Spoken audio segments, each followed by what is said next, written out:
So it's the 28th of July in 2022. And this time now is the time for us to train our minds so that they gain the peace of samadhi. They have this firmness, well-grounded.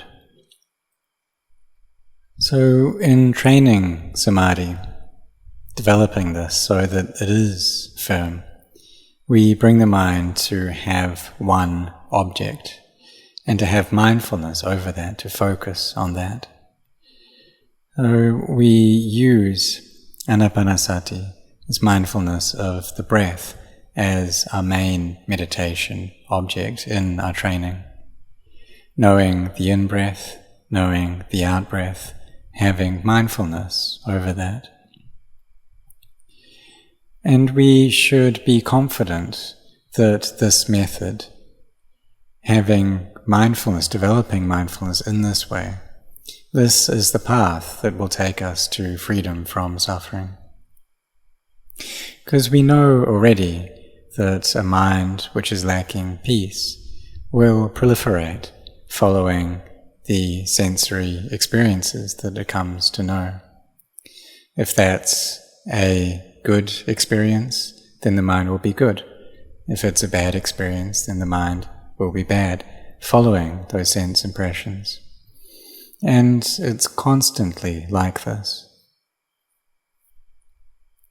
So if we don't train our minds, then they won't be intelligent, they won't have wisdom. So we need to train them. You come to observe the breath. With the in-breath we recite Bud, with the out-breath Do. But there's no need to force the breath, to control it. We just allow it to be at ease. All things to do with the past and the future, we put them down first. Everything to do with the world, with the state of the economy, with our business affairs, we put all of that aside and bring our mindfulness to this present moment.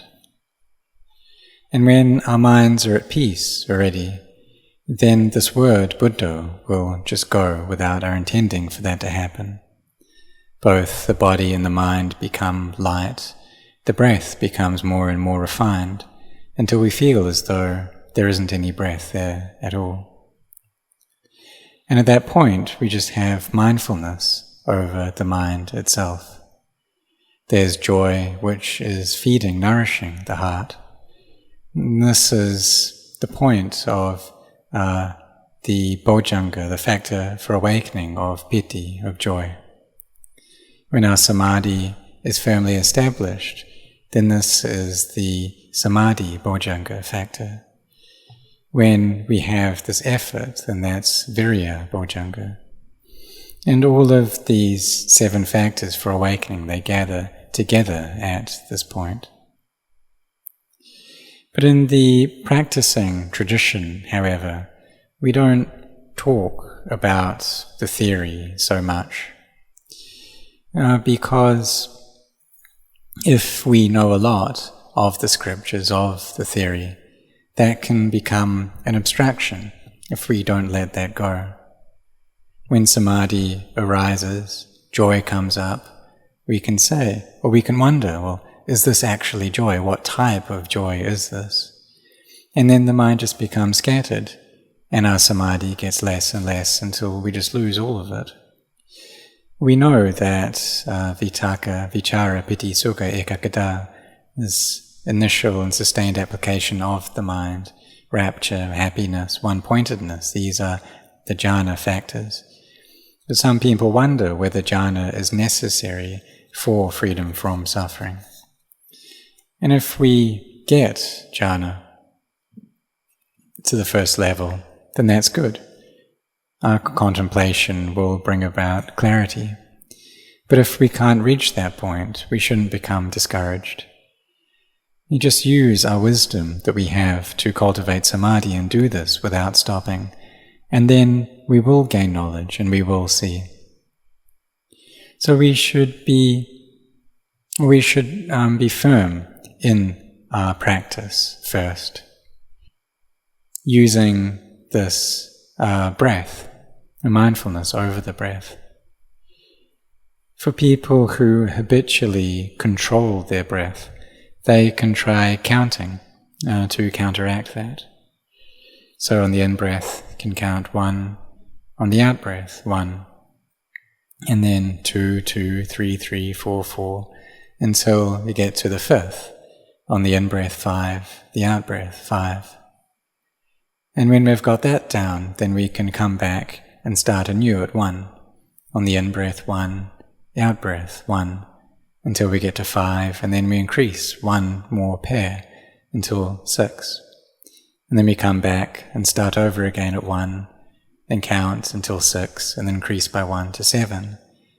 Then come back and do that again and keep going until we reach the 10th pair. So perhaps when we do that, and we count with the breath, then we feel at ease and calm. And it may make our observation of the breath, the in-breath and the out-breath, clearer, until we don't have to count anymore. The mind is at peace. So practicing in this way is another method that practitioners can use. When we have confidence in what we're doing, then that makes it easier, because it reduces the doubts that we have. And if we want to get results very quickly, then this brings up doubts, and this is a problem that all practitioners have. We want to get there fast, and this can bring trouble. It can make our minds tumultuous, bring up many doubts, then just go back and forth and become confused. And we try and find the path, but we don't meet up with it. There's just this inner chaos. The mind never gets relieved from its doubting, from its uncertainty. It's not at peace. So these doubts, they just slow down our practice. We want to get things fast, but it just makes it slower.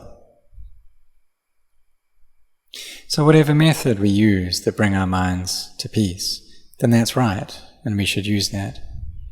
Some people like to contemplate, and they feel that if the mind's just still, then they won't have any wisdom.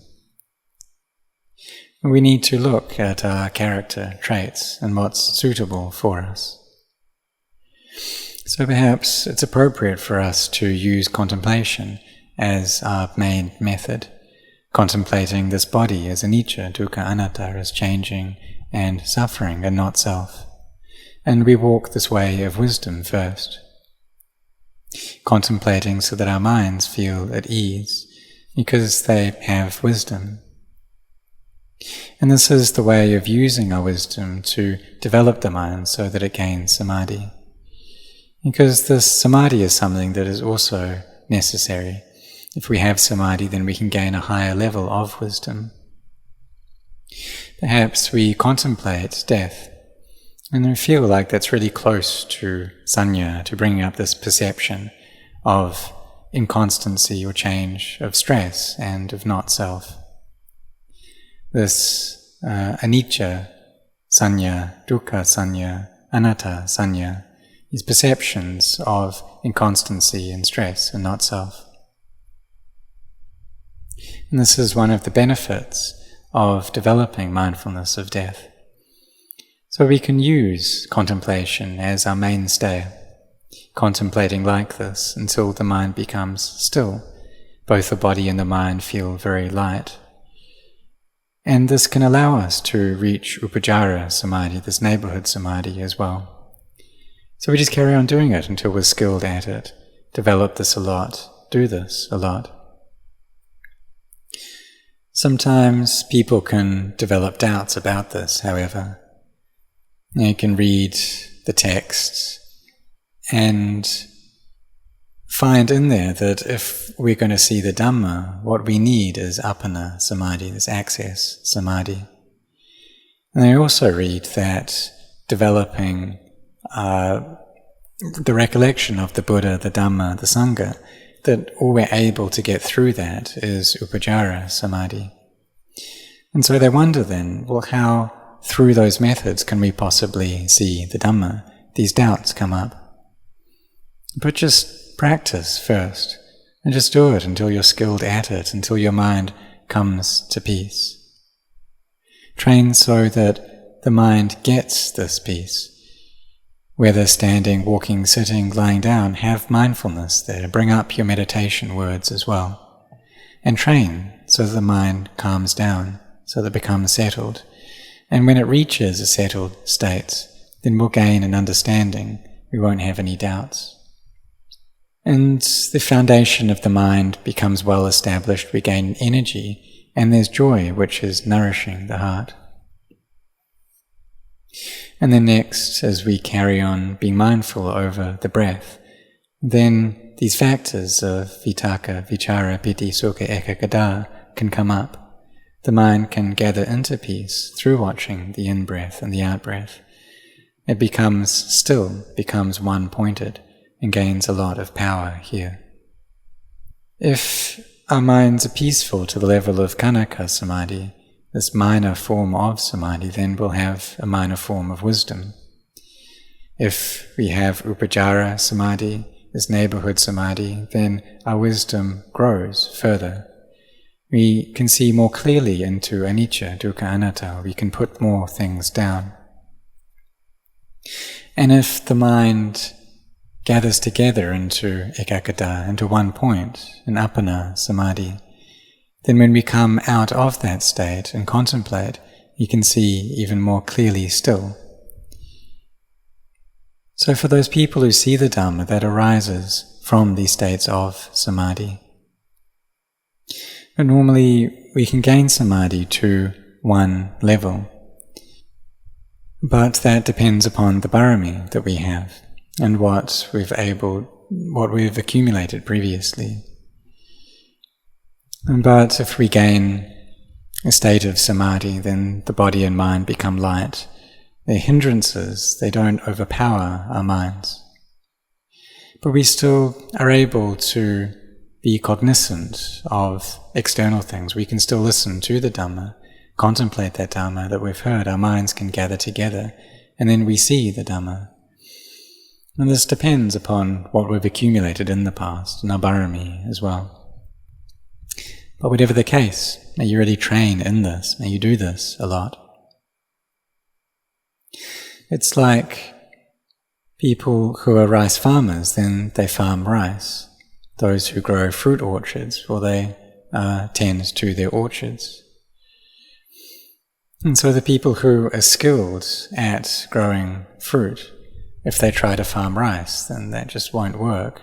And the people who are proficient at farming rice, if they try to grow fruit trees, then that won't work. So whatever it is that people are skilled at, they should do that. If we like to contemplate, then contemplate, so that the mind comes to peace. For some people, when they chant the verses of recollecting the Buddha, then their minds may just be scattered. But when they're by themselves and able to recollect on their own, they bring up the good qualities of the Buddha. His great compassion, for example, how it was boundless, it just goes on without any end. And then joy arises in their hearts. They feel this contentment. The mind comes together into samadhi. So may we all train and practice together. Today is Wat Marp, the lunar observance day. We're 15 days into the rains retreat. So may all of you really train. May you set your hearts on this, bring up effort before this conditioned body breaks apart. Before that happens, you need to bring the mind to peace, you need to be able to do that. And when the mind can reach a state of stillness and peace, when we can reach that state while we're sitting, then as we practice more and more, and we become more and more skilled in samadhi, then that state that we can gain normally just while sitting, we'll be able to have that constantly. The mind will always be in some level of peace. And it's really amazing. And perhaps before we thought that this was impossible to achieve. But this is what happens when our samadhi really gets going. Even though it's difficult to do, even though it's suffering, the result of it is happiness.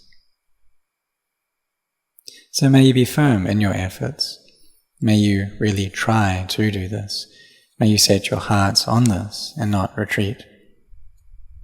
And then you'll gain an understanding of the Dhamma in stages. You may wonder what it's like for the mind not to be involved in liking or disliking. But when samadhi becomes constant, then that's what the mind is like. It doesn't get involved in this liking or disliking. And we know that this is the path to seeing the Dhamma. And sila, samadhi, panya, this virtue, collectedness, and wisdom, they gather together. And at this point we immediately know the Dhamma, see the Dhamma. So may all of you set your hearts on this.